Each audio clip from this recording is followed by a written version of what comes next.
Welcome to PCOS Unfiltered, Nourish, Heal, Thrive, the place where real talk meets real healing. I'm Lindsay, health coach, nurse, mindful eating advocate, and fellow health warrior. Each week, we're diving deep into the truth about PCOS, from nutrition and mindful habits to emotional healing and everything in between, all without the filters, the fads, or the shame. If you're ready to nourish your body, heal from the inside out, and finally thrive, you're in the right place. Let's get started.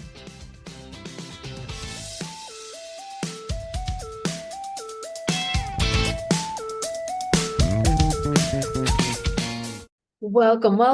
So today we are talking about insulin resistance, specifically what it is, how it shows up in your life, and why it is often missed entirely in traditional medical care. So let's be real. If you've been told everything looks normal, but you don't feel normal, then this episode is for you. So let's start at the beginning. What exactly is insulin? You might be asking. So it is a hormone that your body makes in response to food, specifically when you eat carbs. So anything like breads, pasta, even fruit, oatmeal, a lot of processed packaged items are going to be heavy in carbs. And what that does is your blood sugar or blood glucose rises, and then your pancreas releases insulin to help move that sugar out of the bloodstream and into your cells to use it for energy. So it therefore affects every single cell in your body when you think about it that way. It could be from your brain to your heart to the nerves in your toes, everything in between. And it's really a beautiful system when you think about it like that, until it isn't, right? So when your body starts needing more and more insulin to get the same job done, that is called insulin resistance. Side note, this affects more than 133 million Americans and up to 88% of adults in the US. Crazy numbers. And there are definitely big ties to this with PCOS. So that's why I wanted to kick it off talking about insulin resistance. So with this, it's like your cells just stop answering the door when insulin comes knocking. So now you've got more insulin floating around and a higher blood sugar, and your body's like, well, I guess I just need to make more insulin to bring that blood sugar down. So it keeps making more and more to get the blood sugar down. And then the cycle just kind of keeps going and continues. So most people think about insulin resistance as just blood sugar. It's just related to blood sugar. But insulin plays such a big role. It is involved, I already kind of talked a little bit, but breaking it down, fat storage, hunger and satiety signals, ovulation, and hormone regulation. Yes, that's a big key one there. Inflammation and immune response, energy in the brain, energy in the ears or hearing, your heart size, blood pressure, bone growth, nerve growth, muscle growth, and then glucose storage and fat production in the liver as well, which you may have even been told that you have something called non-alcoholic fatty liver disease. And that can be tied to insulin resistance as well. And that can be a precursor. So if you've ever felt like your hunger is always turned on, you're always hungry, your PMS is intense, or your period has disappeared, then yes, insulin could be part of the problem. The unfortunate thing here is that most doctors don't connect the dots. They see symptoms in isolation. They're taught to see symptoms that way, unfortunately, because if you think about it, we have specialists for all these different symptoms, right? You go to your gynecologist for this, you go to a GI doctor for that. But they're not talking to each other. The physicians aren't talking to each other. And they're also just not taught to look at the big picture, even when you go see the specialist. So that big picture is, could insulin be at the center of all of this? There is the silent struggle here. So insulin resistance can be happening for years before your blood sugar ever looks abnormal. A lot of the times doctors run a basic fasting glucose or an A1C. Those are probably fine. And then they say you're fine. But inside, you know that the struggle is real. You know that something is going on. And so here's where PCOS, comes in. So for women with PCOS, it's even more common. It's estimated that about 70% of women with PCOS deal with insulin resistance. And this can be what's driving weight gain, cravings, irregular periods, fatigue, inflammation, that whole roller coaster, right? So the unfortunate thing is that very few providers take the time to explain this or test for it early. So tell me if this sounds familiar, because this is a lot of times how it plays out. So you might kind of have like a phase one with just subtle changes. For example, feeling tired after meals, maybe some strong cravings, clothes are starting to feel a little tighter. And then phase two is where that scale doesn't budge. So you've noticed that you've gained some weight, you're trying diets, you're counting calories, restricting, whatever it might be, you're working out. And then even working out is hard because your energy is really dropped and you're not getting enough sleep. And you're just noticing the scale's not moving. And then you kind of go into this hormonal chaos. So your periods go missing. You might develop acne, hair loss, facial hair, mood swings. And then this is the final phase where your blood sugar finally changes. So your labs flag a high glucose, an elevated A1C, maybe even a high cholesterol, but the symptoms have been around for years when you think about it. So you don't have to wait for things to get bad enough to take action. That's the good news here.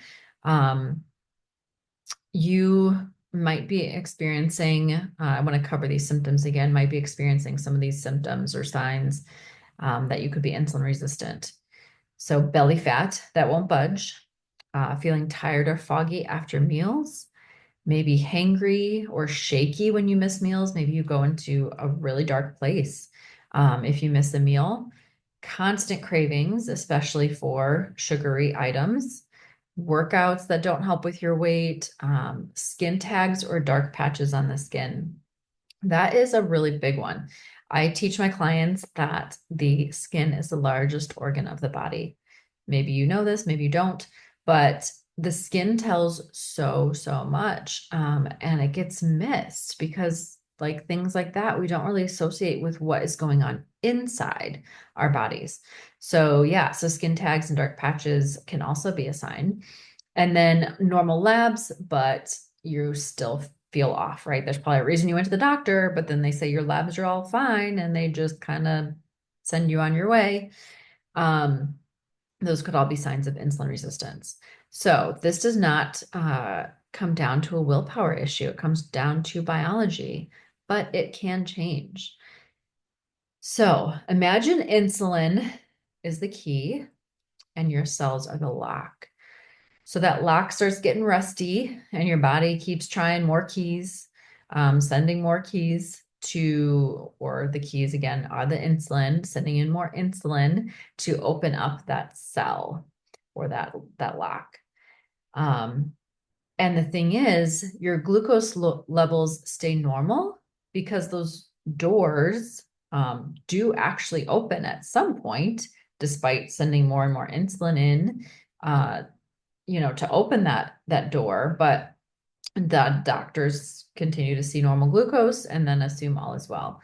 But your body is actually working 10 times harder behind the scenes, and that's the part that they don't get. So you need to test both insulin and glucose to see the real picture. I will get into it more. Like I said, this is the first of a 3-part series, so we will talk about more as to why some doctors may not test for insulin. But for right now, what happens if you think about it, if this is you, um, you have to think insulin resistance is not a side effect, it's the driver. And so you go to the doctor, and a lot of times they put you just on birth control then because you're having some of these symptoms, metformin, or they just tell you to lose weight, but without any specific guidance on how to do that. And no one explains how insulin resistance is like what's going on behind the scenes and how it's messing with our hormones, our hunger, energy. So just know that you are not broken. You're just missing this critical information here. So, some simple steps you can take: ask your provider for a fasting insulin test. They may or may not order it. But step one here is you being the advocate and you taking the power back to control your health and your journey. So, ask your provider. Sometimes they may not order it because there is some varying, what do I say? The research kind of varies as to what normal is. So, in general, I think most of the consensus is optimal is between a 2 and a 6, or like less than 7, basically, for your insulin level. But typically anything below 10 is also good. Some labs will say up to 25, but that would seem way too high. So below 10, I would say good. If it is something that you can track over, a few months or a year period, and you're seeing a steady increase, then that's also a good indicator as well. So, here's the other thing. You can, without the insulin test, you can also help yourself determine if insulin resistance might be playing a role here. So something I like to call the food timeline, and you want to start tracking, even if you just do this for like 2 or 3 days, because sometimes more than that can stress you out. And guess what happens? It can lead to more insulin resistance.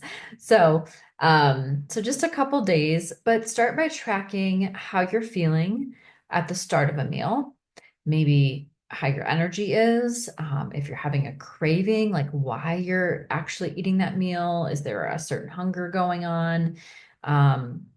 And then maybe a few bites into the meal, immediately after the meal, and then maybe an hour or two after, and then even the next morning. And what I want you to pay particular attention to are your energy levels, your cravings, and your hunger. How are you feeling around those? Again, at the beginning, kind of middle, during your meal, immediately after, and then long after your meal.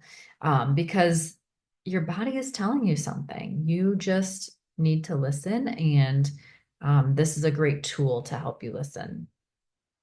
So I'm going to stop there. Again, this is the first of a 3-part series about insulin resistance. So today we broke down what it really is, how it shows up, and why it matters way before your blood sugar ever does. So next week in part 2, we are diving into what causes insulin resistance, because it's not just about sugar. There are root causes hiding, like stress, your sleep, your environment, and even your past diets. So hopefully you enjoyed this today, and I will see you very soon.